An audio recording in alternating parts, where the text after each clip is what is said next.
Dear students, अज असी 8वीं class की असाइनमेंट नंबर 8th क्लास की असाइनमेंट नंबर 173 करांगे।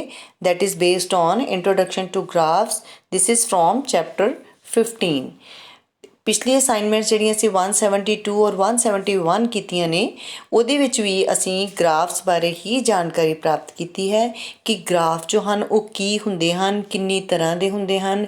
ਅਸੀਂ ਆਪਣੇ ਦਿੱਤੇ ਹੋਏ ਅੰਕੜਿਆਂ ਨੂੰ, ਦਿੱਤੇ ਹੋਏ ਡਾਟਾ ਨੂੰ ਗ੍ਰਾਫ ਦੇ ਵਿੱਚ ਅਸੀਂ ਕਿਵੇਂ ਦਿਖਾ ਸਕਦੇ ਹਾਂ ਔਰ ਗ੍ਰਾਫ ਨੂੰ ਅਸੀਂ ਪੜ੍ਹਦੇ ਕਿਵੇਂ ਹਾਂ ਕਿ ਗ੍ਰਾਫ 'ਚ ਸਾਨੂੰ ਕੀ ਜਾਣਕਾਰੀ ਦਿੱਤੀ ਗਈ ਹੈ, ਉਹਦੇ ਬਾਰੇ ਅਸੀਂ ਸਾਰਾ ਕੁਝ ਜਿਹੜਾ ਉਹ ਪੜ੍ਹਿਆ ਹੈ। ਹੁਣ ਇਸ ਚੈਪਟਰ ਦੇ ਵਿੱਚ, ਇਸ ਅਸਾਈਨਮੈਂਟ ਦੇ ਵਿੱਚ ਵੀ ਅਸੀਂ ਗ੍ਰਾਫਾਂ ਬਾਰੇ ਜਾਣਕਾਰੀ ਨੈਕਸਟ ਅੱਗੋਂ ਲਵਾਂਗੇ। ਓਕੇ, ਚਲੋ ਅਸੀਂ ਕਰਦੇ ਹਾਂ ਆਪਣੀ ਅਸਾਈਨਮੈਂਟ ਅੱਜ ਦੀ। Assignment number 173 this is based on Rekhi graph. Rekhi graph ਅਤੇ ਨਿਰਦੇਸ਼ ਅੰਕ, ਇਹ ਬਹੁਤ ਇੰਪੋਰਟੈਂਟ ਟੌਪਿਕ ਹੈ ਬੇਟਾ। ਇਹ ਤੁਹਾਡਾ ਨੈਕਸਟ ਅਗਲੀਆਂ ਕਲਾਸਾਂ ਲਈ ਜੋ ਹੈ ਇਹ ਬੇਸ ਹੈ। ਜੋ ਨਿਰਦੇਸ਼ ਅੰਕ ਹੈ, निर्देश अंक की बेसिक समझ जो है तुहानू इसे ही असाइनमेंट विचों आनी है। सो इसनू बहुत ध्यान नाल समझना है कि निर्देश अंक जो हैं वो की हुंदे हन, कोआर्डीनेट्स जिन्होंने असीं कहने हैं, क्योंकि ये ते बेस्ड नैक्सट जो 9th क्लास के तुहाडी कोआर्डीनेट ज्योमैट्री जो है वो आनी है। ठीक है, हुण असीं देखते हैं कि निर्देश अंक हुंदे की हन। देखो, रेखी ग्राफ बनाउण लई असीं की करदे हां कि अनेकां रेखा खंडां नूं आपस में मिलाया जाता है। ठीक है, जे असी रेखाखंड इस तरह करके मान लो पिछलिया असाइनमेंट्स के विच असी देखे है कि इदा साडे जो हैं वो रेखी ग्राफ बने हुए सीगे। ठीक है, बट रेखी ग्राफ जिहड़ा बनाउण लई की होएगा, सानू कोई ना किते दो पॉइंट्स तो चाहिए है ना, कि कोई भी दो पॉइंट्स नूं मिला के ही तो रेखा बनेगी और उन्हां रेखावां नूं ही मिला के, उन्हां रेखा खंडां नूं ही मिला के, दो बिंदुआं नूं मिला के रेखा खंड बनेगा और उन्हां रेखा खंडां नूं मिला के ही साडा जो है वो रेखी ग्राफ बनेगा। इस तरह के रेखी ग्राफ जो हैं असीं पिछे देखे हैं। हुण क्वेश्चन ये है कि असीं ये जो पॉइंट हैं जिन्हों मिला के असी रेखा खंड बनाने ने, ये पॉइंट जोड़े ने वो असी किस तरह प्राप्त करने हैं अपने ग्राफ दे विच। ठीक है, ये असी सारा कुछ समझांगे इस क्वेश्चनस दे विच, इस असाइनमेंट विच जोड़े दिते हुए हैं। हुण इहदा यह हैगा कि रेखी ग्राफ बनाउण लई सानूं पहलां बिंदुआं की स्थिति एक वर्गीकृत कागज़ से निर्धारित करनी पैंदी है। वर्गीकृत कागज़ मीनस कि तुसीं हुण मैं तुहानूं एक एग्जाम्पल दसदी हाँ कि वो किस तरह वर्ग बन जाता है। देखो, मान लो कि सपोज आही मैं तुहानूं आ वाला ग्राफ जिहड़ा है इनू असीं एक क्लासरूम समझते हैं। तुहानूं मैं इत्थों दसदी हाँ कि एक पॉइंट जिहड़ा असीं किद्दां देखांगे कि वो पॉइंट की प्लेस कित्थे है। सपोज करो कि ये तुहाडा एक क्लासरूम है। ठीक है, और इस क्लासरूम दे विच आ सारे बच्चे बैठे हुए ने, जिथे जिथे तुहाडे पॉइंट्स आ क्रॉसिस लगे हुए ने ना, ये सारे बच्चे ने। हुण इहदे विच असीं की करदे हां कि देखो तुसीं क्लास 'च सपोज इत्थे आपां देखदे हां, इत्थों खड़े होकर देखदे हां इधरली साइड तो आ बच्चा पहली रो च बैठा है, दूजी च बैठा, तीसरी, चौथी, पंजवीं, 6, 7 7 लाइनां बनाईयां ने असीं। 7 लाइनां बणीਆਂ ने बच्चों दीयां और असीं इनू इधरों भी देखते हैं ना, इस तरीके नाल भी तो बच्चे बैठे होंदे ने। इधर नूं मूँह इधर नूं कीता है, पहली लाइन 'च पहली जगह ते दूजी जगह, तीजी चौथी पंजवीं, इस तरीके नाल बैठदे हैं। दूसरी लाइन 'च पहली जगह, दूसरी जगह, तीसरी चौथी पंजवीं छेवीं, तीसरी लाइन दे विच इसे तरह first second third fourth fifth like this असीं 7 लाइनां दे विच बच्चों नूं बिठाया होया है और हर बच्चे की आपो अपनी जगह है, चाहे असीं इन्हां नूं रोल नंबर वाइज बिठाया होवे, चाहे असीं इन्हां नूं वैसे ही बिठाया होवे। ठीक है, हुण असीं देखांगे, मान लो इहदे विच की असीं देखना है कि आ एक ए बच्चा है। असीं ये लभना आ कि ये बच्चा जो है इसकी जगह कित्थे है। ठीक है, इसकी जगह कित्थे है, इन्हें की कीता है, कित्थे बैठा, पहलों असीं इसदी लाइन देखांगे कि किहड़ी लाइन 'च बैठा, किनवीं लाइन 'च बैठा हो, तीसरी लाइन दे विच बैठा। फिर असीं गिणांगे कि वो किनवीं प्लेस ते जाके बैठा है। तीजी लाइन दे विच वो पहली, दूसरी, तीसरी ते चौथी जगह के उत्ते बैठा है। मीनस कि तीसरी लाइन ते चौथी जगह, चौथी उहदी सीट है। फोर्थ प्लेस से बैठा है वो थर्ड लाइन 'च। हुण इत्थे की होया, जो 3 है वो किहड़े धुरे ते है, एक्स एक्सिस ते है, जिहड़ी हॉरिजोंटल लाइन है। ठीक है, और वाई कित्थे है साडा, वो असीं इधरों वेख्या है। वाई जो है 4 जो है वो साडा वाई एक्सिस ते है, वो इस लाइन दे विच है। इहदा मतलब कि की होया, वो बच्चा तीसरी रो दे विच चौथी जगह ते जाके बैठा है। सेम इस तरह ही जदों तुसीं मान लो मूवी देखण लई जांदे हो किसी थिएटर दे विच, ਸਿਨੇਮਾ ਹਾਲ ਦੇ ਵਿੱਚ, ਉਹਦੇ ਵਿੱਚ ਜਿਹੜੀ ਤੁਹਾਨੂੰ ਟਿਕਟ ਦਿੱਤੀ ਹੁੰਦੀ ਹੈ ਉਹਦੇ ਵਿੱਚ ਵੀ ਤੁਹਾਨੂੰ ਇਸੇ ਤਰੀਕੇ ਦੇ ਨਾਲ ਹੀ ਜੋ ਹੈ ਤੁਹਾਡਾ ਸੀਟ ਨੰਬਰ ਦਿੱਤਾ ਹੁੰਦਾ ਹੈ। ਇੱਕ ਹੁੰਦਾ ਹੈ ਤੁਹਾਡਾ ਰੋ ਦਾ ਨੰਬਰ ਕਿ ਤੁਸੀਂ ਕਿੰਨਵੀਂ ਲਾਈਨ ਦੇ ਵਿੱਚ ਜਾ ਕੇ ਬੈਠਣਾ ਹੈ, ਕਿੰਨਵੀਂ ਲਾਈਨ 'ਚ ਬੈਠੋਗੇ ਔਰ ਤੁਹਾਡੀ ਉੱਥੇ ਜਿਹੜੀ ਹੈ ਉਹ ਜਗ੍ਹਾ ਕਿੰਨਵੀਂ ਸੀਟ ਉੱਤੇ ਬੈਠੋਗੇ ਤੁਸੀਂ। ਠੀਕ ਹੈ, ਇਹ ਹੈ ਸਾਡਾ ਕਿ ਅਸੀਂ ਪੁਆਇੰਟ ਨੂੰ ਕਿਸ ਤਰੀਕੇ ਦੇ ਨਾਲ ਦੇਖਣਾ ਹੈ। ਹੁਣ ਇੱਥੇ ਕੀ ਹੈ ਕਿ ਦਿੱਤੇ ਗਏ ਚਿੱਤਰ ਦੇ ਵਿੱਚ ਕੀ ਹੈ ਕਿ ਐਕਸ ਧੁਰੇ 'ਤੇ 3 ਇਕਾਈਆਂ ਜਿਹੜੀਆਂ ਅਸੀਂ ਹੁਣੇ ਵੇਖੀਆਂ ਨੇ ਅਤੇ ਵਾਈ ਧੁਰੇ 'ਤੇ ਕੀ ਹੈ 4 ਇਕਾਈਆਂ ਹਨ। ਇਹਦਾ ਮਤਲਬ ਕੀ ਹੈ, ਜੋ ਤੁਸੀਂ ਮੇਨ ਧਿਆਨ 'ਚ ਰੱਖਣੀ ਹੈ ਗੱਲ ਕਿ ਐਕਸ ਦੇ ਨਿਰਦੇਸ਼ਾਂਕ 3 ਅਤੇ ਵਾਈ ਦੇ ਨਿਰਦੇਸ਼ਾਂਕ 4 ਹਨ। ਸੋ ਅਸੀਂ ਪੁਆਇੰਟ ਨੂੰ ਕਿਸ ਤਰੀਕੇ ਦੇ ਨਾਲ ਲਿਖਦੇ ਹਾਂ ਕਿ ਇਹ ਪੁਆਇੰਟ ਹੈ, ਇਹ ਪੁਆਇੰਟ ਦੇ ਵਿੱਚ ਐਕਸ ਧੁਰੇ 'ਤੇ 3 ਇਕਾਈਆਂ ਚੱਲਣਾ ਹੈ, 3 ਇਕਾਈਆਂ ਚੱਲ ਕੇ ਉੱਥੋਂ ਹੀ ਅਸੀਂ ਵਾਈ ਧੁਰੇ 'ਤੇ 4 ਇਕਾਈਆਂ ਚੱਲਣਾ ਹੈ। ਅਸੀਂ ਇਹ ਨਹੀਂ ਕਰ ਸਕਦੇ ਕਿ ਅਸੀਂ ਪਹਿਲਾਂ 3 ਇੱਧਰ ਨੂੰ ਚੱਲ ਜਾਈਏ ਅਤੇ ਉਹਨੂੰ ਉੱਥੇ ਰਹਿਣ ਦਈਏ ਅਤੇ ਅਸੀਂ ਫਿਰ ਇੱਧਰ ਨੂੰ 4 ਚੱਲੀਏ ਅਤੇ ਫਿਰ ਇੱਥੇ ਆ ਗਿਆ। ਜਿੱਥੇ ਅਸੀਂ ਐਕਸ ਦਾ ਚੱਲਣਾ ਆ, ਜਿੰਨਾ ਅਸੀਂ ਐਕਸ ਵੱਲ ਚਲੇ ਗਏ ਹਾਂ ਉੱਥੋਂ ਹੀ ਅਸੀਂ ਵਾਈ ਵੱਲ ਚੱਲਾਂਗੇ। ਦੇਖੋ ਅਸੀਂ ਏ ਦੀ ਸੀਟ ਕਿੱਦਾਂ ਲੱਭੀ ਸੀ, ਅਸੀਂ ਤੀਜੀ ਜਗ੍ਹਾ 'ਤੇ ਆ ਕੇ, ਤੀਜੀ ਰੋ 'ਚ ਆ ਕੇ ਹੀ ਚੌਥੀ ਜਗ੍ਹਾ ਲੱਭੀ ਹੈ। ਅਸੀਂ ਤੀਸਰੀ ਰੋ 'ਚ ਆ ਕੇ ਅਤੇ ਇੱਥੋਂ ਚੌਥੀ ਨਹੀਂ ਦੇਖੀ, ਅਸੀਂ ਤੀਸਰੀ 'ਚ ਆ ਕੇ ਅਤੇ ਇੱਥੇ ਜਦੋਂ ਗਏ ਹਾਂ ਅਤੇ ਸਾਨੂੰ ਉਦੋਂ ਪਤਾ ਲੱਗਾ ਕਿ ਉਹ ਇੱਥੋਂ ਕਿੰਨਵੀਂ ਜਗ੍ਹਾ 'ਤੇ ਹੈ, ਚੌਥੀ ਜਗ੍ਹਾ 'ਤੇ ਹੈ। ਸੋ ਇਹ ਧਿਆਨ ਰੱਖਣਾ ਹੈ ਕਿ ਜਦੋਂ ਵੀ ਅਸੀਂ ਪੁਆਇੰਟ ਦੇਖਣਾ ਹੈ ਅਸੀਂ ਸਭ ਤੋਂ ਪਹਿਲਾਂ ਉਹਦਾ ਐਕਸ ਉੱਤੇ ਚੱਲਣਾ ਹੈ, ਐਕਸ ਤੋਂ ਹੀ ਅੱਗੇ ਅਸੀਂ ਉਹਦਾ ਜਿੰਨਾ ਵੀ ਦਿੱਤਾ ਹੈ ਵਾਈ ਧੁਰੇ ਦਾ ਨਿਰਦੇਸ਼ਾਂਕ ਹੈ ਅਸੀਂ ਉੱਧਰ ਨੂੰ ਚੱਲਣਾ ਹੈ। ਇਹ 2 ਚੀਜ਼ਾਂ ਜਿਹੜੀਆਂ ਨੇ ਤੁਹਾਨੂੰ ਕਿਸੇ ਵੀ ਪੁਆਇੰਟ ਦਾ ਨਿਰਦੇਸ਼ਾਂਕ ਦੇਖਣ ਲਈ ਜ਼ਰੂਰੀ ਹਨ। ਇਹਨਾਂ ਨੂੰ ਅਸੀਂ ਕਹਿੰਦੇ ਹਾਂ ਏ ਪੁਆਇੰਟ ਦੇ ਨਿਰਦੇਸ਼ ਅੰਕ। ਕੀ ਕਹਿੰਦੇ ਹਾਂ ਇਹਨਾਂ ਨੂੰ? ਏ ਧੁਰੇ, ਏ ਪੁਆਇੰਟ ਦੇ, ਏ ਬਿੰਦੂ ਦੇ ਨਿਰਦੇਸ਼ਾਂਕ, ਕੋਆਰਡੀਨੇਟਸ ਆਫ ਪੁਆਇੰਟ ਏ। ਠੀਕ ਹੈ, ਹੁਣ ਅਸੀਂ ਦੇਖਦੇ ਹਾਂ ਨੈਕਸਟ ਜਿਹੜਾ ਸਮ ਦਿੱਤਾ ਹੈ ਕਿ ਅਸੀਂ ਕਿਸੇ ਵੀ ਪੁਆਇੰਟ ਨੂੰ ਜੋ ਹੈ ਕਿਸ ਤਰੀਕੇ ਦੇ ਨਾਲ ਆਪਣੇ ਗ੍ਰਾਫ ਦੇ ਉੱਪਰ ਪਲਾਟ ਕਰ ਸਕਦੇ ਹਾਂ। ਇਹਨੂੰ ਬੱਚੇ ਬਹੁਤ ਧਿਆਨ ਨਾਲ ਸਮਝਣਾ ਕਿਉਂਕਿ ਨੈਕਸਟ ਕਲਾਸਿਸ ਦੇ ਵਿੱਚ ਤੁਹਾਨੂੰ ਗ੍ਰਾਫ ਪੇਪਰ ਦੇ ਉੱਪਰ ਪੁਆਇੰਟਸ ਪਲਾਟ ਕਰਨੇ ਆਉਣੇ ਹਨ। ਠੀਕ ਹੈ, ਹੁਣ ਸਭ ਤੋਂ ਪਹਿਲਾਂ ਜੋ ਹੈ ਉਹਨਾਂ ਨੇ ਕਿਹਾ ਹੈ ਕਿ ਹੇਠਾਂ ਦਿੱਤੇ ਬਿੰਦੂਆਂ ਨੂੰ ਵਰਗੀਕ੍ਰਿਤ ਕਾਗਜ਼ 'ਤੇ ਅੰਕਿਤ ਕਰੋ। ਮੀਨਸ ਵਰਗੀਕ੍ਰਿਤ ਕਾਗਜ਼ means graph paper. Graph paper ਦੇ ਵਿੱਚ ਮੈਂ ਤੁਹਾਨੂੰ ਦੱਸਦੀ ਹਾਂ ਕਿ ਕਿਵੇਂ ਹੁੰਦਾ ਆ। ਦੇਖੋ ਕਿ ਉਹ ਸਾਰੇ ਸਰਲ ਰੇਖਾ ਵਿੱਚ ਹਨ, ਜੇ ਹਨ ਤਾਂ ਉਸ ਰੇਖਾ ਨੂੰ ਨਾ ਦਿਓ। ਹੁਣ ਆਹ ਜਿਹੜਾ ਪੇਪਰ ਹੈ ਗ੍ਰਾਫ ਪੇਪਰ ਤੁਹਾਡਾ ਇਸ ਤਰ੍ਹਾਂ ਦੇਖੋ ਸਕੁਏਅਰ ਬਣੇ ਹੋਏ ਨੇ ਸਾਰੇ। ਠੀਕ ਹੈ, ਇੱਥੋਂ ਹਰ ਇੱਕ ਖਾਨੇ ਦੀ ਜਿਹੜੀ ਹੈ ਉਹ ਇਹ ਸਕੁਏਅਰ ਹਨ, ਸਾਰਿਆਂ ਦੀ ਜਿਹੜੀ ਡਿਸਟੈਂਸ ਹੈ ਉਹ ਬਰਾਬਰ ਹੈ। That is why this is called graph paper. Means ਕਿ ਇਹਨਾਂ ਦੇ ਸਕੁਏਅਰ ਬਣੇ ਨੇ। ਸਕੁਏਅਰ ਕੀ ਹੁੰਦਾ ਹੈ? ਜਿਹਦੀ ਲੰਬਾਈ ਚੌੜਾਈ ਸਾਰੇ ਪਾਸਿਓਂ ਜਿਹੜੀ ਉਹ ਬਰਾਬਰ ਹੁੰਦੀ ਆ। ਠੀਕ ਹੈ, ਇੱਧਰੋਂ ਵੀ ਅਤੇ ਉੱਧਰੋਂ ਵੀ। ਹੁਣ ਇਹਦੇ ਵਿੱਚ ਦੇਖੋ ਆਹ ਹੈਗਾ ਵਾ ਐਕਸ ਧੁਰਾ, ਠੀਕ ਹੈ, ਇਹ ਹੈਗਾ ਆ ਵਾਈ ਧੁਰਾ। ਅਸੀਂ ਕੀ ਦੇਖਣਾ ਆ ਕਿ ਜੋ ਫਸਟ ਪੁਆਇੰਟ ਹੈ, ਫਸਟ ਪੁਆਇੰਟ ਕੀ ਹੈ ਸਾਡਾ W2 ਅਤੇ 6। ਅਸੀਂ ਇਸ ਪੁਆਇੰਟ ਨੂੰ ਆਪਣੇ ਗ੍ਰਾਫ ਪੇਪਰ ਦੇ ਉੱਤੇ ਕਿੱਦਾਂ ਪਲਾਟ ਕਰਨਾ ਹੈ? ਉਹੀ ਪਹਿਲਾਂ ਅਸੀਂ ਇੱਕ ਆਪਣੀ ਸੁਵਿਧਾ ਅਨੁਸਾਰ ਅਸੀਂ ਆਪਣੇ ਗ੍ਰਾਫ ਪੇਪਰ ਦੇ ਉੱਪਰ ਇੱਕ ਇੱਧਰ ਨੂੰ ਲਾਈਨ ਅਤੇ ਇੱਕ ਇੱਧਰ ਨੂੰ ਲਾਈਨ ਜੋ ਹੈ ਲਗਾ ਲੈਂਦੇ ਹਾਂ। ਇਹਨੂੰ ਅਸੀਂ ਕਹਿੰਦੇ ਹਾਂ ਐਕਸ ਧੁਰਾ, ਐਕਸ ਐਕਸਿਸ, ਇਹਨੂੰ ਅਸੀਂ ਕਹਿੰਦੇ ਹਾਂ ਵਾਈ ਐਕਸਿਸ। ਇੱਥੇ ਜੋ ਹੈ ਇਹ 0 ਪੁਆਇੰਟ ਆ ਜਾਂਦਾ ਹੈ ਕਿਉਂਕਿ ਇੱਥੋਂ ਅਸੀਂ ਸ਼ੁਰੂ ਕਰਦੇ ਹਾਂ। ਇਹਨੂੰ ਅਸੀਂ ਕਹਿੰਦੇ ਹਾਂ ਮੂਲ ਬਿੰਦੂ, ਇਹਨੂੰ ਅਸੀਂ ਕਹਿੰਦੇ ਹਾਂ ਮੂਲ ਬਿੰਦੂ। ਮੂਲ ਬਿੰਦੂ ਮੀਨਸ ਕਿ ਇਹ ਸਾਡਾ ਓਰੀਜਨ ਹੁੰਦਾ ਹੈ। ਇੱਥੋਂ ਅਸੀਂ ਇੱਧਰ ਜਾਣਾ ਅਤੇ ਇੱਥੋਂ ਇੱਧਰ ਜਾਣਾ ਕਿਉਂਕਿ ਇੱਥੇ ਕੋਈ ਵੀ ਅਸੀਂ ਨਾ ਐਕਸ ਐਕਸਿਸ 'ਤੇ ਕੋਈ ਪੁਆਇੰਟ ਗਿਣਿਆ ਹੈ, ਨਾ ਵਾਈ ਐਕਸਿਸ 'ਤੇ ਕੋਈ ਪੁਆਇੰਟ ਗਿਣਿਆ ਹੈ।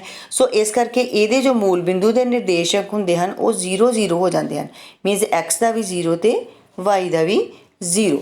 ਠੀਕ ਹੈ, ਹੁਣ ਅਸੀਂ ਜਿਹੜਾ ਕਰਨਾ ਹੈ ਸਭ ਤੋਂ ਪਹਿਲਾ ਪੁਆਇੰਟ ਹੈ W26।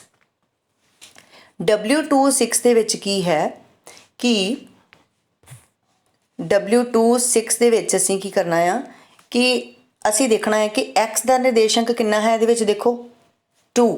ਅਸੀਂ ਇੱਥੋਂ 0 ਤੋਂ ਸ਼ੁਰੂ ਕਰਕੇ ਇੱਧਰ ਨੂੰ 1 ਅਤੇ 2। ਠੀਕ ਹੈ, ਇੱਥੇ ਤੱਕ ਆ ਗਿਆ ਸਾਡਾ 2 'ਤੇ ਆ ਗਏ ਅਸੀਂ। 2 ਤੋਂ ਹੀ ਅੱਗੇ ਕਿੰਨਾ ਜਾਣਾ ਹੈ? 6 ਜਾਣਾ ਹੈ। 1 2 3 4 5 6। ਸਾਡੀ ਡਾਟ ਕਿੱਥੇ ਲੱਗ ਗਈ? ਇੱਥੇ ਲੱਗ ਗਈ। ਔਰ ਇਹ ਜਿਹੜਾ ਪੁਆਇੰਟ ਹੈ ਸਾਡਾ W26 ਆ ਗਿਆ। ਠੀਕ ਹੈ, ਇਸੇ ਤਰ੍ਹਾਂ ਹੀ ਸੈਕਿੰਡ ਪੁਆਇੰਟ ਕੀ ਹੈ ਸਾਡਾ X35। ਹੁਣ ਅਸੀਂ X ਨੂੰ ਦੇਖਣ ਵਾਸਤੇ ਕੀ ਜਾਵਾਂਗੇ? ਪਹਿਲੋਂ ਅਸੀਂ 3 ਤੱਕ ਪਹੁੰਚਾਂਗੇ। ਪਹਿਲੋਂ ਹੈ 3 ਫਿਰ ਹੈ 5। ਐਕਸ ਐਕਸਿਸ ਦਾ X ਦਾ ਨਿਰਦੇਸ਼ਾਂਕ 3, Y ਦਾ 5। इधर नूं आ जाएंगे असीं 3 ते 3 तो उपर असीं 5 पॉइंट चलांगे। आ देखो 5 है ना, 5 पॉइंट चलांगे, इत्थे आ जाएगा साडा x point. X is 3 5 right. हुण नैक्सट है साडा वाई, वाई है 5 3। नैक्सट असीं 5 3 देखांगे। होप कि हुण तक तो वैसे तुहानूं पता लग ही गया होना, हुण तुसीं अपने आप ही कर सकदे हो। देखो 5 इधर नूं चले गए असीं, 5 तो उपर असीं 3 इधर नूं चले गए। ओके, दैन अगला की हैगा साडा Z62। Z62 मीनस असीं इत्थों पहिलों 6 ते आए, 6 तो असीं फिर 2 ते चल के ते साडा आ गया Z62। ये सन साडे सारे चारे दे चारे पॉइंट्स। हुण अगे उन्होंने कहा कि की ये सरल रेखा विच हन। जदों असीं इन्हां नूं मिलावांगे तो ये साडे सरल रेखा विच ही हन, इक्को रेखा बनती पई है इहदे विच। ठीक है, हुण उन्होंने कहा कि इहदा नाम दिओ इन्हां नूं। हुण जिहड़ी सरल रेखा है, सरल रेखा का कोई पर्टिकुलर नाम नहीं हुंदा, क्योंकि इहदा कोई एंड पॉइंट नहीं है। ये रेखा खंड नहीं आ। रेखा खंड की हुंदा वा जिहड़ा असीं WX नूं इत्थों कवांगे आ इंनी दूरी रेखा खंड दी है, जबकि आ सारी जो है ये रेखा है। रेखा नूं असीं कोई भी नाम इहदे च दे सकदे हां। जिस तरह देखो साडे क्वेश्चन विच भी उन्होंने दस्सिया होया कि असीं इस रेखा नूं XY भी कह सकदे हां, असीं इहनूं WY भी कह सकदे हां, YZ कोई भी नाम दे सकदे हां। एक इधरों पॉइंट शुरू वाला, एक अगला पॉइंट, कोई भी, क्योंकि जे असीं WX कहने तो इहनूं अगे तक भी तो वधाया जा सकदा। रेखा है, रेखा खंड नहीं है। रेखा खंड है जिहड़ी सिर्फ उत्थों तक ही रहिंदी, 2 बिंदुआं विच ही रहिंदी है। ये है रेखा, क्योंकि इत्थे भी कोई पॉइंट अगे हो सकते हैं। राइट, हुण नैक्सट देखोगे सैकेंड क्वेश्चन है। इस क्वेश्चन दे विच तुसीं पॉइंट्स आप प्लॉट कीते ने। नैक्सट जो है उहदे विच की दिता होया कि सानूं ग्राफ विच बनाए गए चित्रां 'च हरेक दे शिखरां दे निर्देशांक लिखणे हन कि जिहड़े सानूं आ पॉइंट्स दिते गए ने इन्हां दे निर्देशांक की होणगे। असीं आप पता करना कि ये जो पॉइंट्स हैं किस निर्देशांक के अगेंस्ट जिहड़े ने वो लगाए गए हैं। ओके, हुण असीं देखते हैं कि फस्ट जो है, फस्ट है पॉइंट ए तो शुरू, ओ तो शुरू करते हाँ। इत्थे है सब तो पहला उन्होंने कहा कि ओ दे निर्देशांक मीनस इत्थे जो इत्थों जो एक्स एक्सिस तो शुरू होंदा है, एक्स एक्सिस तो हमने पहला भी दस्सिया सीगा कि एक्स एक्सिस ते इधर ते एक्स एक्सिस ते इधर सब तो पहला पॉइंट है इत्थे जिहड़ा ओ लगदा आ। इहदे निर्देशांक की हुंदे ने 0 0 शुरू विच जिहड़ा आ गया। ठीक है, आ देखो फस्ट विच दिते आ कि बिंदु ओ दे निर्देशांक जो हैं वो 0 0 हैं। राइट, नैक्सट है असीं ए बिंदु दे देखते हैं। पहले असीं थल्ले वाला ग्राफ देख लैंदे आ। फस्ट जो है ए बिंदु दे, हुण ए बिंदु देखो कित्थे लगा है, ध्यान नाल देखो जरा। ये कित्थे गया, असीं एक्स एक्सिस ते किन्ने स्टैप अगे चले आ, 1 ते 2। एक्स एक्सिस का कितना हो गया 2, तो इत्थों असीं वाई ते कितना चले हाँ, सॉरी ए तो इत्थे ही रहा। इन्होंने आ देखो ध्यान देखो कि ए पॉइंट है, ए इत्थे ही है, ए इत्थों अगे नहीं गया। ਇਹਦਾ मतलब ए ने वाई ਵੱਲ ਨੂੰ नहीं चाल ਚੱਲੀ, ਉਹ ए जो है ਉੱਥੇ ਦਾ ਉੱਥੇ ਹੀ ਰਿਹਾ। ਇਸ ਲਈ ए ਦੇ ਨਿਰਦੇਸ਼ਾਂਕ ਕੀ ਹੋ ਜਾਣਗੇ ਕਿ x ਦੇ 2 ਤੇ y ਤੇ ਉਹ 0 ਚੱਲਿਆ ਹੈ। ਸੋ ਇਸੇ ਤਰ੍ਹਾਂ ਹੀ ਆ ਦੇਖੋ ए ਬਿੰਦੂ ਦੇ ਨਿਰਦੇਸ਼ਾਂਕ 2 0 ਹਨ। ਠੀਕ ਹੈ, ਨੈਕਸਟ ਹੈ B ਦੇ।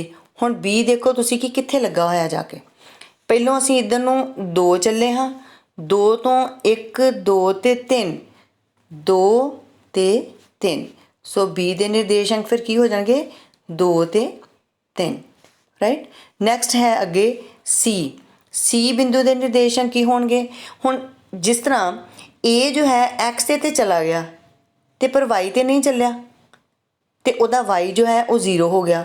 ਹੁਣ C ਜੋ ਹੈ ਉਹ x ਦੇ ਉੱਤੇ ਨਹੀਂ ਚੱਲਿਆ, ਉਹ ਇੱਥੋਂ ਹੀ ਇੱਧਰ ਨੂੰ ਚਲਾ ਗਿਆ। ਉਹ ਇੱਥੋਂ ਕਿੰਨਾ ਗਿਆ 1 2 3, ਇਹਦਾ ਮਤਲਬ ਉਹ x ਨਹੀਂ ਚੱਲਿਆ ਤੇ y ਤੇ ਉਹ ਕਿੰਨਾ ਚੱਲਿਆ ਹੈ 3। ਸੋ C ਦੇ ਨਿਰਦੇਸ਼ਾਂਕ ਫਿਰ ਕੀ ਹੋ ਜਾਣਗੇ 0 3। ਰਾਈਟ, ਨੈਕਸਟ ਅੱਗੇ ਹੈ ਸਾਡਾ P ਦੇ ਨਿਰਦੇਸ਼ਾਂਕ।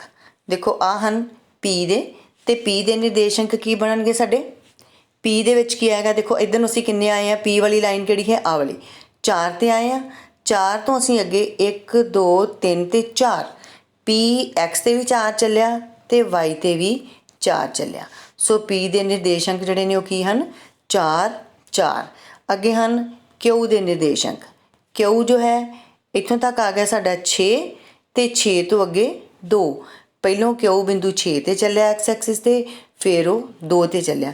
ਤੁਸੀਂ ਮੇਨ ਇਹੀ ਧਿਆਨ ਰੱਖਣਾ ਆ ਕਿ ਜਿਹੜਾ ਅਸੀਂ ਪਹਿਲਾਂ ਲਾਉਣਾ ਹੈ ਉਹ x ਦਾ ਲਗਾਉਣਾ ਹੈ, ਦੂਸਰਾ ਲਾਉਣਾ ਹੈ ਉਹ y ਦਾ ਲਗਾਉਣਾ ਹੈ, ਕਿਉਂਕਿ ਇਹ ਜੋ ਬਿੰਦੂ ਹੈ ਸਾਡਾ x ਐਕਸਿਸ 'ਤੇ ਆ ਰਹੇ ਨੇ, ਇਹ ਬਿੰਦੂ ਜਿਹੜੇ ਨੇ ਉਹ ਸਾਡੇ y ਐਕਸਿਸ 'ਤੇ ਆ ਰਹੇ ਆ। ਠੀਕ ਹੈ, ਇਹ ਧਿਆਨ ਰੱਖਣਾ। ਅਸੀਂ ਇਹਨੂੰ 2 6 ਨਹੀਂ ਲਿਖਾਂਗੇ, 6 2 ਲਿਖਾਂਗੇ, ਰਾਈਟ। ਨੈਕਸਟ ਅੱਗੇ ਹੈਗਾ ਸਾਡਾ r ਦੇ, p ਹੋ ਗਿਆ, q ਹੋ ਗਿਆ, ਅੱਗੇ ਆ ਗਿਆ r। r ਦੇਖੋ ਕਿੱਥੇ ਗਿਆ ਸਾਡਾ, ਐਸੇ ਲਾਈਨ ਦੇ ਵਿੱਚ 6 ਉਹਦੇ x ਦੇ ਆ ਗਏ, ਅਤੇ ਜਿਹੜੇ r ਹੈ ਉਹ ਕਿੱਥੇ ਆਇਆ ਹੈ ਇੱਥੋਂ 5 ਤੇ, 6 ਤੇ 5 ਹੋ ਗਏ ਸਾਡੇ r ਦੇ। ਨੈਕਸਟ ਹਨ s ਦੇ, s ਕਿੱਥੇ ਆਇਆ, ਇੱਥੇ ਆਇਆ। ਇਹ ਕਿੰਨਵੀਂ ਲਾਈਨ 'ਚ ਹੈ, ਚੌਥੀ ਲਾਈਨ 'ਚ ਹੈ। ਚੌਥੀ ਰੋ 4 ਹੋ ਗਿਆ x ਦਾ, ਅਤੇ y ਦਾ ਕਿੰਨਾ ਹੈ 7। s ਦੇ ਹੋ ਗਏ 4 ਤੇ 7। ਠੀਕ ਹੈ, ਇਹਨਾਂ ਨੂੰ ਤੁਸੀਂ ਬੇਟਾ ਆਪਣੇ ਸਾਈਨ ਜਿਹੜੇ ਨੀਚੇ ਦਿੱਤੇ ਨੇ ਉਹਨਾਂ ਤੋਂ ਚੈੱਕ ਕਰ ਸਕਦੇ ਹੋ ਦੁਬਾਰਾ। ਨੈਕਸਟ ਮੈਂ ਤੁਹਾਨੂੰ ਗ੍ਰਾਫ ਤੋਂ ਹੀ ਸਮਝਾਵਾਂਗੀ। ਅੱਗੇ ਹੈ p q r s ਵੀ ਹੋ ਗਿਆ। ਨੈਕਸਟ ਅੱਗੇ ਆ ਗਿਆ ਸਾਡਾ k ਬਿੰਦੂ, ਇਹ ਹੈਗਾ k ਬਿੰਦੂ ਹੈ ਸਾਡਾ ਆਹ ਵਾਲਾ। k ਬਿੰਦੂ ਦੇ ਅਸੀਂ ਇੱਥੇ ਕਿੰਨਾ ਗਿਆ, ਉਹ 10 ਗਿਆ ਪਹਿਲਾਂ, ਅਤੇ ਉੱਪਰ ਕਿੰਨਾ ਗਿਆ ਉਹ ਅਸੀਂ ਇੱਥੋਂ ਵੇਖ ਸਕਦੇ ਹਾਂ ਕਿ ਉਹ ਲਾਈਨ ਕਿੱਥੇ ਆ ਰਹੀ ਹੈ, 5 ਤੇ ਆ ਰਹੀ ਹੈ। ਇਹਦਾ ਮਤਲਬ k ਜੋ ਹੈ ਉਹ 10 ਤੇ 5 ਹੈ। ਉਸ ਤੋਂ ਬਾਅਦ l ਦੇਖੋ, l ਇੱਥੇ ਹੈ। l ਕਿਹੜੀ ਲਾਈਨ 'ਚ ਆ ਰਿਹਾ ਵਾ ਸਾਡਾ, 7 ਵਾਲੀ ਲਾਈਨ 'ਚ। x ਜੋ ਹੈ 7 ਹੋ ਗਿਆ, ਅਤੇ y ਜੋ ਹੈ ਉਹ ਕਿੰਨਾ ਹੋ ਗਿਆ, ਉਹ ਵੀ 7 ਹੋ ਗਿਆ। ਠੀਕ ਹੈ, ਈਜ਼ੀ ਹੋ ਗਿਆ ਨਾ ਤੁਹਾਨੂੰ ਹੁਣ ਦੇਖਣਾ ਕਿ ਇੱਧਰੋਂ ਕਿਹੜੀ ਲਾਈਨ ਆ ਗਈ, ਇੱਥੋਂ ਅਸੀਂ ਇੱਧਰ ਨੂੰ ਦੇਖ ਲਾਂਗੇ, ਬਜਾਏ ਦੇ ਕਿ ਤੁਸੀਂ ਗਿਣਨਾ ਸ਼ੁਰੂ ਕਰੋ ਅਸੀਂ ਇਹਨੂੰ ਇੱਧਰ ਦੇਖ ਲਾਂਗੇ ਕਿ ਕਿਹੜੇ ਪੁਆਇੰਟ 'ਤੇ ਆ ਰਿਹਾ, ਕਿਉਂਕਿ y ਐਕਸਿਸ ਦਾ ਇੱਧਰ ਹੈ। ਨੈਕਸਟ ਆ ਗਿਆ m। m ਕੀ ਹੈ, 10 ਤੇ ਆ ਗਿਆ ਪਹਿਲਾਂ, 10 ਤੋਂ ਬਾਅਦ m ਇੱਥੇ ਹੈ, ਉਹ ਕਿੱਥੇ ਆ ਗਿਆ 8 ਤੇ, 10 ਤੇ 8। ਠੀਕ ਹੈ, ਇਹ ਸਨ ਬੇਟੇ ਕਿ ਅਸੀਂ ਗ੍ਰਾਫ ਦੇ ਉੱਪਰੋਂ ਪੁਆਇੰਟਸ ਦੇ ਨਿਰਦੇਸ਼ਾਂਕ ਕਿਵੇਂ ਲੱਭਣੇ ਹਨ, ਅਤੇ ਇੱਕ ਸੀਗਾ ਸਾਡਾ ਕਿ ਅਸੀਂ ਗ੍ਰਾਫ ਦੇ ਉੱਤੇ ਪੁਆਇੰਟ ਨੂੰ ਪਲਾਟ ਕਿਵੇਂ ਕਰਨਾ ਹੈ। ਠੀਕ ਹੈ, ਹੁਣ ਨੈਕਸਟ ਜੋ ਹੈ ਉਹ ਹੈ ਸਾਡਾ ਕਿ ਜਿਹੜੇ ਤੁਹਾਡੇ ਹੁਣੇ ਬਾਈ ਮੰਥਲੀ ਟੈਸਟ ਹੋਏ ਸਨ, ਪੈਸ ਦੇ ਹੀ ਸੀਗੇ ਤਕਰੀਬਨ, ਉਹ ਜਿਹੜੇ ਸੈਪਟੈਂਬਰ ਦੇ ਵਿੱਚ ਹੋਏ ਨੇ, ਉਹਦੇ ਵਿੱਚ ਜਿਹੜੇ ਟੈਸਟਾਂ ਦੀ ਚੈਕਿੰਗ ਹੋਈ ਆ ਉਹ 'ਚ ਕੁਛ ਜਿਹੜੇ ਨੇ ਤੁਹਾਡੇ ਬੇਟੇ ਮੈਥਡ ਜਿਹੜੇ ਤੁਹਾਨੂੰ ਸਮਝ ਨਹੀਂ ਆਏ ਉਹ ਵੀਕ ਐਲੋਜ਼ ਪਾਈਆਂ ਗਈਆਂ ਨੇ, ਲਰਨਿੰਗ ਆਊਟਕਮਸ ਜਿਹੜੀਆਂ ਨੇ ਉਹ ਥੋੜ੍ਹੀਆਂ ਵੀਕ ਨੇ। ਅਸੀਂ ਕੋਸ਼ਿਸ਼ ਕੀਤੀ ਹੈ ਕਿ ਜੋ ਇਸ ਅਸਾਈਨਮੈਂਟ ਤੋਂ ਸ਼ੁਰੂ ਕਰਕੇ ਅਤੇ ਅਸੀਂ ਉਹਨਾਂ ਨੂੰ ਕਰ ਸਕੀਏ ਕਿ ਜੋ ਤੁਹਾਨੂੰ ਪਿੱਛੋਂ ਸਮਝ ਨਹੀਂ ਆਈ ਕੁਛ ਚੈਪਟਰ ਉਹਨਾਂ ਨੂੰ ਅਸੀਂ ਦੁਬਾਰਾ ਰਿਵਾਈਜ਼ ਕਰ ਸਕੀਏ, ਤਾਂ ਕਿ ਜੋ ਨੈਕਸਟ ਤੁਹਾਡੇ ਆਉਣ ਵਾਲੇ ਟੈਸਟ ਨੇ ਉਹਨਾਂ ਨੂੰ ਤੁਸੀਂ ਸਹੀ ਢੰਗ ਨਾਲ ਜਿਹੜੇ ਨੇ ਉਹ ਅਟੈਂਪਟ ਕਰ ਸਕੋ। ਠੀਕ ਹੈ, 8th ਕਲਾਸ ਦੇ ਵਿੱਚ ਜਿਹੜੀ ਫਸਟ ਵੀਕ ਜਿਹੜਾ ਪੋਰਸ਼ਨ ਰਿਹਾ ਹੈ ਉਹ ਹੈ ਰਿਹਾ ਤੁਹਾਡਾ ਪਰਿਮੇਯ ਸੰਖਿਆਵਾਂ ਦੀ ਡਿਵੀਜ਼ਨ, ਕਿ ਪਰਿਮੇਯ ਸੰਖਿਆਵਾਂ ਨੂੰ ਡਿਵਾਈਡ ਕਿਵੇਂ ਕਰਨਾ ਹੈ। ਠੀਕ ਹੈ, ਹੁਣ ਤੁਸੀਂ ਧਿਆਨ ਨਾਲ ਬੇਟੇ ਇੱਕੋ ਗੱਲ ਧਿਆਨ 'ਚ ਰੱਖਣੀ ਹੈ ਕਿ ਜਦੋਂ ਵੀ ਅਸੀਂ ਪਰਿਮੇਯ ਸੰਖਿਆਵਾਂ ਦੀ ਡਿਵੀਜ਼ਨ ਨੂੰ ਸੋਲਵ ਕਰਨਾ ਹੈ, ਉਹਦੇ 'ਚ ਅਸੀਂ ਕੀ ਕਰਨਾ ਆ, ਸੋਲਵ ਕਰਦੇ ਕਰਦੇ ਅਸੀਂ ਪਹਿਲਾਂ ਡਿਵੀਜ਼ਨ ਨੂੰ ਮਲਟੀਪਲਾਈ 'ਚ ਚੇਂਜ ਕਰਨਾ ਆ, ਫਿਰ ਉਸ ਤੋਂ ਅੱਗੇ ਜਿਹੜੀ ਵੀ ਇੱਥੇ ਪਰਿਮੇਯ ਸੰਖਿਆ ਲਿਖੀ ਹੋਏਗੀ, ਜਿਹੜੀ ਵੀ ਪਰਿਮੇਯ ਸੰਖਿਆ ਲਿਖੀ ਹੋਏਗੀ ਉਸ ਦਾ ਇੱਥੇ ਅਸੀਂ ਉਲਟ ਕ੍ਰਮ ਲਿਖਣਾ ਹੈ। ਠੀਕ ਹੈ, ਜਿਸ ਤਰ੍ਹਾਂ ਮੰਨ ਲਓ ਸਪੋਜ਼ ਆਹੀ ਸਮ ਹੈ, ਦੇਖੋ ਕਿ 2/9 ਡਿਵਾਈਡਿਡ ਬਾਏ 1/3। ਹੁਣ 2/9 ਡਿਵਾਈਡਿਡ ਬਾਏ 1/3, 2/9 ਨੂੰ ਤਾਂ ਅਸੀਂ ਉੱਦਾਂ ਹੀ ਲਿਖ ਲਾਂਗੇ। ਤੁਸੀਂ ਡਿਵੀਜ਼ਨ ਨੂੰ ਜਦੋਂ ਕਰਨਾ ਹੈ, ਧਿਆਨ ਨਾਲ ਇਸ ਚੀਜ਼ ਨੂੰ ਸਮਝੋ ਬੇਟਾ, ਤਕਸੀਮ ਨੂੰ ਡਿਵੀਜ਼ਨ ਨੂੰ ਜਦੋਂ ਚੇਂਜ ਕਰਨਾ ਹੈ ਉਹਨੂੰ ਅਸੀਂ ਮਲਟੀਪਲਾਈ 'ਚ ਚੇਂਜ ਕਰਨਾ ਪਹਿਲਾਂ, ਉਸ ਤੋਂ ਬਾਅਦ ਜੋ 1/3 ਹੈ ਇਹਦਾ ਅਸੀਂ ਉਲਟ ਕ੍ਰਮ 3/1 ਲਿਖਾਂਗੇ। ਠੀਕ ਹੈ, 3/1। ਮੰਨ ਲਓ ਕਿ ਸਾਡੇ ਕੋਲ ਜਿਹੜਾ ਸਮ ਹੈਗਾ ਆ ਉਹ ਹੈਗਾ ਆ 2/9 ਡਿਵਾਈਡਿਡ ਬਾਏ 3 ਆ। ਠੀਕ ਹੈ, ਹੁਣ 3 ਦਾ ਮਤਲਬ 2/9 ਤਾਂ ਉੱਦਾਂ ਹੀ ਆਊਗਾ, ਡਿਵੀਜ਼ਨ ਨੂੰ ਅਸੀਂ ਮਲਟੀਪਲਾਈ ਕਰਤਾ। ਹੁਣ ਜਿਹੜਾ 3 ਹੈ, 3 ਵੀ ਤਾਂ ਰੈਸ਼ਨਲ ਨੰਬਰ ਹੈ, 3/1 ਹੋ ਸਕਦਾ, ਅਸੀਂ ਕਿਸੇ ਵੀ ਸੰਖਿਆ ਦਾ ਬਟਾ 1 ਲਿਖ ਸਕਦੇ ਹਾਂ। ਜੇ ਇਹ 3/1 ਹੈ ਤਾਂ ਇਹਦਾ ਉਲਟ ਕ੍ਰਮ ਕੀ ਹੋਏਗਾ, ਫਿਰ 1/3 ਹੋਏਗਾ। ਮੀਨਸ ਕਿ ਤਕਸੀਮ ਨੂੰ ਅਸੀਂ ਮਲਟੀਪਲਾਈ 'ਚ ਚੇਂਜ ਕਰਨਾ, ਔਰ ਨੈਕਸਟ ਜੋ ਸੰਖਿਆ ਹੈ ਉਹਦਾ ਅਸੀਂ ਉਲਟ ਕ੍ਰਮ ਲਿਖਣਾ। ਇਹੀ ਦੋ ਜਿਹੜੀਆਂ ਨੇ ਚੀਜ਼ਾਂ ਮੇਨ ਇਹ 'ਚ ਧਿਆਨ ਰੱਖਣੀਆਂ ਨੇ ਜਦੋਂ ਅਸੀਂ ਪਰਿਮੇਯ ਸੰਖਿਆ ਦੀ ਡਿਵੀਜ਼ਨ ਨੂੰ ਸੋਲਵ ਕਰਨਾ ਹੈ। ਫਿਰ ਤਾਂ ਤੁਸੀਂ ਇਹਨੂੰ ਮਲਟੀਪਲਾਈ ਕਰ ਲਓ ਚਾਹੇ ਕੱਟ ਲਓ, ਹੈ ਨਾ, ਫਿਰ ਤਾਂ ਅਸੀਂ ਉੱਦਾਂ ਹੀ ਕਰ ਲਾਂਗੇ। ਦੇਖੋ ਜਿਵੇਂ ਇਹਦੇ ਵਿੱਚ ਹੈਗਾ ਆਹ ਵਾਲਾ ਸਮ, ਧਿਆਨ ਨਾਲ ਦੇਖੋ ਇੱਥੇ ਅਸੀਂ ਅੱਗੋਂ ਕਿਵੇਂ ਸੋਲਵ ਕੀਤਾ। 2/9 ਤਕਸੀਮ 1/3 ਇੱਥੇ ਆ ਜਾਏਗਾ 2/9 ਗੁਣਾ 3/1 ਹੋ ਜਾਏਗਾ। ਜਦੋਂ ਅਸੀਂ 2/9 ਗੁਣਾ 3/1 ਕੀਤਾ ਹੈ, ਇਹਨੂੰ ਤੁਸੀਂ ਇੱਥੇ ਵੀ ਕੈਂਸਲ ਕਰ ਸਕਦੇ ਹੋ ਕਿ 3 × 3 3 ਤੀਏ 9 ਅਤੇ ਸਾਡੇ ਕੋਲ ਆ ਗਿਆ 2/3। ਜਾਂ ਤੁਸੀਂ ਇਹਨੂੰ ਇਸ ਤਰੀਕੇ ਨਾਲ ਵੀ ਕਰ ਸਕਦੇ ਹੋ ਕਿ ਗੁਣਾ ਕਰ ਲਈ 3 ਦੂਣੀ 6/9, ਫਿਰ ਇਹ ਕੱਟਿਆ ਗਿਆ 2/3 ਆ ਗਿਆ। ਠੀਕ ਹੈ, ਇਹ ਚੀਜ਼ ਧਿਆਨ 'ਚ ਰੱਖਣੀ ਹੈ ਕਿ ਪਰਿਮੇਯ ਸੰਖਿਆਵਾਂ ਦੀ ਜਿਹੜੀ ਡਿਵੀਜ਼ਨ ਹੈ ਉਹਨੂੰ ਸੋਲਵ ਕਰਨ ਲੱਗਿਆ ਉਹਨੂੰ ਅਸੀਂ ਮਲਟੀਪਲਾਈ 'ਚ ਚੇਂਜ ਕਰਨਾ, ਅਤੇ ਉਸ ਤੋਂ ਨੈਕਸਟ ਜੋ ਰੈਸ਼ਨਲ ਨੰਬਰ ਹੈ ਉਹਦਾ ਅਸੀਂ ਉਲਟ ਕ੍ਰਮ ਲਿਖ ਕੇ ਫਿਰ ਅਸੀਂ ਇਹਨੂੰ ਸੋਲਵ ਕਰਨਾ। ਠੀਕ ਹੈ, ਹੁਣ ਨੈਕਸਟ ਜੋ ਹੈ ਇੱਕ ਤੁਹਾਡਾ ਹੋਰ ਵੀਕ ਪੋਰਸ਼ਨ ਸੀਗਾ ਸੰਭਾਵਨਾ ਦਾ। ਠੀਕ ਹੈ, ਉਹ ਤੁਸੀਂ ਅੰਕੜਿਆਂ ਦਾ ਪ੍ਰਬੰਧਨ ਜਿਹੜਾ 5ਵਾਂ ਚੈਪਟਰ ਕੀਤਾ ਉਹਦੇ ਵਿੱਚੋਂ ਸੀਗਾ ਸੰਭਾਵਨਾ ਦਾ। ਸੰਭਾਵਨਾ ਕੀ ਹੈਗੀ ਹੈ? ਦੇਖੋ ਪੋਸੀਬਿਲਿਟੀ। ਪੋਸੀਬਿਲਿਟੀ ਦੇ ਵਿੱਚ ਅਸੀਂ ਕੀ ਕਹਿ ਦਿੰਦੇ ਹਾਂ ਕਿ ਹੋ ਵੀ ਸਕਦਾ ਹੈ ਇਹ ਕੰਮ ਔਰ ਨਹੀਂ ਵੀ ਹੋ ਸਕਦਾ। ਮੰਨ ਲਓ ਅਸੀਂ ਕਿਸੇ ਬੱਚੇ ਨੂੰ ਇਹ ਪੁੱਛਦੇ ਹਾਂ ਕਿ ਬੇਟਾ ਤੂੰ ਐਤਕੀ ਕਲਾਸ ਵਿੱਚ ਫਸਟ ਆਏਗਾ, ਉਹ ਆਨਸਰ ਦੇ ਸਕਦਾ ਕਿ ਮੈਡਮ ਆ ਵੀ ਸਕਦੇ ਆ ਅਤੇ ਨਹੀਂ ਵੀ ਆ ਸਕਦੇ, ਹੈ ਨਾ। ਜੇ ਮੰਨ ਲਓ ਅਸੀਂ ਕੋਈ ਇੱਕ ਕੁਆਇਨ ਹੈ, ਕੁਆਇਨ ਨੂੰ ਅਸੀਂ ਉਛਾਲਦੇ ਹਾਂ, ਨਹੀਂ ਅਸੀਂ ਇਹਨੂੰ ਟੌਸ ਕਰਦੇ ਹਾਂ। ਠੀਕ ਹੈ, ਉਹਦੇ ਵਿੱਚ ਕੀ ਹੈ? ਸਿਰਫ ਇੱਕ ਹੈੱਡ ਹੈ ਅਤੇ ਇੱਕ ਟੇਲ ਹੈ। ਜਦੋਂ ਅਸੀਂ ਇਹਨੂੰ ਉਛਾਲਾਂਗੇ ਜਾਂ ਤਾਂ ਉੱਪਰ ਹੈੱਡ ਆਊਗਾ ਜਾਂ ਕੀ ਆਊਗਾ? ਟੇਲ ਆਊਗਾ। ਮੀਨਸ ਕਿ ਹੈੱਡ ਵੀ ਆ ਸਕਦਾ ਆ ਅਤੇ ਟੇਲ ਵੀ ਆ ਸਕਦਾ, ਕੁਛ ਵੀ ਆ ਸਕਦਾ ਦੋਨਾਂ 'ਚੋਂ। ਕੋਈ ਸ਼ੋਰ ਨਹੀਂ ਆ ਕਿ ਕੀ ਆਏਗਾ, ਹੈ ਨਾ। ਸਾਨੂੰ ਪੱਕਾ ਨਹੀਂ ਪਤਾ ਕਿ ਦੋਨਾਂ ਵਿੱਚੋਂ ਕੀ ਉੱਪਰ ਆਏਗਾ, ਕੁਛ ਵੀ ਆ ਸਕਦਾ। ਮੀਨਸ ਕਿ ਇਹ ਸੰਭਾਵਨਾ, ਫਿਰ ਅਸੀਂ ਇਹ ਦੇਖਣਾ ਕਿ ਸੰਭਾਵਨਾ ਕੀ ਹੈ ਕਿ ਹੈੱਡ ਹੀ ਉੱਪਰ ਆਏਗਾ। ਇਹਦੇ 'ਚ ਅਸੀਂ ਕੀ ਕਰਦੇ ਹਾਂ ਕਿ ਅਸੀਂ ਪਹਿਲਾਂ ਦੇਖਦੇ ਹਾਂ ਕਿ ਟੋਟਲ ਆਊਟਕਮਸ ਕੀ ਨੇ, ਇਹਦੇ ਟੋਟਲ ਰਿਜ਼ਲਟ ਕੀ ਨੇ। ਠੀਕ ਹੈ, ਟੋਟਲ ਰਿਜ਼ਲਟ ਕੀ ਨੇ?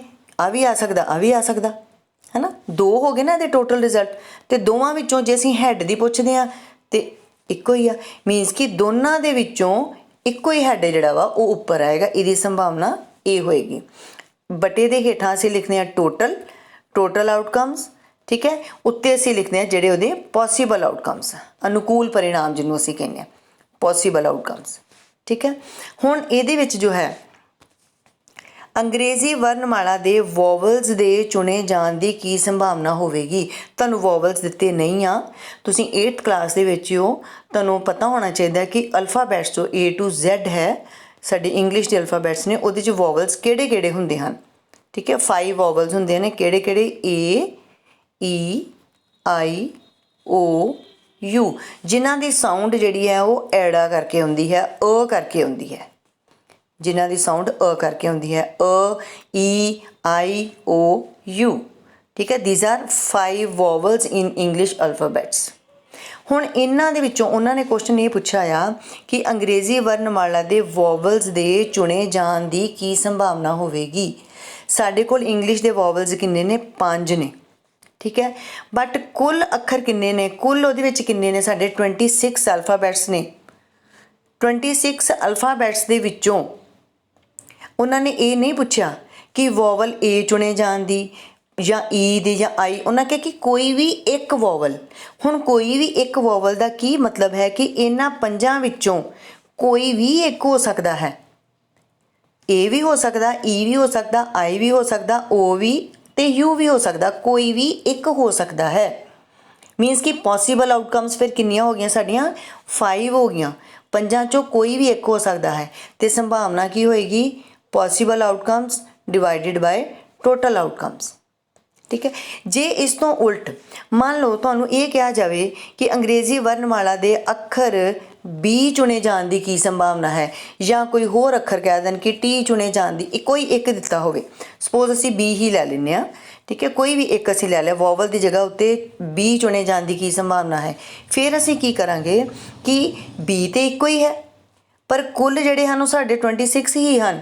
26 ਵਿੱਚੋਂ B ਕਿਉਂਕਿ ਇਕੱਲਾ ਹੈ, ਇਸ ਲਈ ਅਸੀਂ ਇਹਦੀ 1/26 ਲਿਖਾਂਗੇ ਕਿ B ਇੱਕ ਹੀ ਹੈ, ਇਸ ਲਈ B ਇੱਕੋ ਹੀ ਬਾਹਰ ਆਏਗਾ। ਵੋਵਲਸ 5 ਸਨ, 5 ਵਿੱਚੋਂ ਕੋਈ ਇੱਕ ਹੋ ਸਕਦਾ ਹੈ। ਠੀਕ ਹੈ, ਇਸੇ ਤਰ੍ਹਾਂ B ਜੋ ਹੈ ਸਿਰਫ ਇੱਕ ਹੈ ਅਤੇ ਇੱਕ ਹੀ ਆਏਗਾ। B ਦੀ ਜਗ੍ਹਾ 'ਤੇ ਕੋਈ ਹੋਰ ਵੀ ਲੈਟਰ ਦਿੱਤਾ ਜਾ ਸਕਦਾ ਹੈ। ਸੋ ਇਹ ਹੈ ਸਾਡੀ ਸੰਭਾਵਨਾ। ਇਹ ਤੁਹਾਨੂੰ ਅੱਜ ਬੇਟੇ ਇਸ ਲਈ ਸਮਝਾਏ ਹਨ ਕਿ ਜੋ ਨੈਕਸਟ ਆਉਣ ਵਾਲੀਆਂ ਅਸਾਈਨਮੈਂਟਸ ਹਨ ਉਹਦੇ 'ਚ ਵੀ ਇਸ ਤਰ੍ਹਾਂ ਦੇ ਕੁਐਸਚਨਸ ਆਉਣਗੇ, ਔਰ ਇਹਨਾਂ ਨੂੰ ਤੁਸੀਂ ਧਿਆਨ ਨਾਲ ਕਰਨਾ ਹੈ ਤਾਂ ਕਿ ਜਿਹੜੇ ਹੁਣ ਤੁਹਾਡੇ ਨੈਕਸਟ ਪੈਸ ਦੇ ਐਗਜ਼ਾਮ ਹੋਣਗੇ ਉਹਦੇ ਵਿੱਚ ਤੁਸੀਂ ਜਿਹੜੀਆਂ ਤੁਹਾਡੇ ਵੀਕ ਪੋਰਸ਼ਨ ਰਿਹਾ ਹੈ ਉਹ ਵੀ ਉਹਨੂੰ ਵੀ ਤੁਸੀਂ ਸਟਰੋਂਗ ਕਰਨਾ ਹੈ। ਸੋ ਆਈ ਹੋਪ ਕਿ ਤੁਹਾਨੂੰ ਅੱਜ ਵਾਲੀ ਅਸਾਈਨਮੈਂਟ ਬੜੀ ਵਧੀਆ ਤਰੀਕੇ ਨਾਲ ਸਮਝ ਆਈ ਹੋਏਗੀ। ਸੋ ਜੇ ਤੁਹਾਨੂੰ ਇਹ ਈਜ਼ੀ ਲੱਗੇ ਹੋਣ ਮੈਥਡ ਤਾਂ ਤੁਸੀਂ ਚੈਨਲ ਨੂੰ ਬੇਟਾ ਜ਼ਰੂਰ ਸਬਸਕ੍ਰਾਈਬ ਕਰਿਓ ਤਾਂ ਕਿ ਤੁਹਾਨੂੰ ਆਉਣ ਵਾਲੀਆਂ ਅਸਾਈਨਮੈਂਟਸ ਵੀ ਜਿਹੜੀਆਂ ਨੇ ਹੋਰ ਈਜ਼ੀਅਰ ਵੇ ਦੇ ਨਾਲ ਸਮਝਾਈਆਂ ਜਾ ਸਕਣ ਔਰ ਤੁਸੀਂ ਆਰਾਮ ਨਾਲ ਉਹਨਾਂ ਨੂੰ ਦੇਖ ਸਕੋ। ਥੈਂਕ ਯੂ ਬੇਟਾ।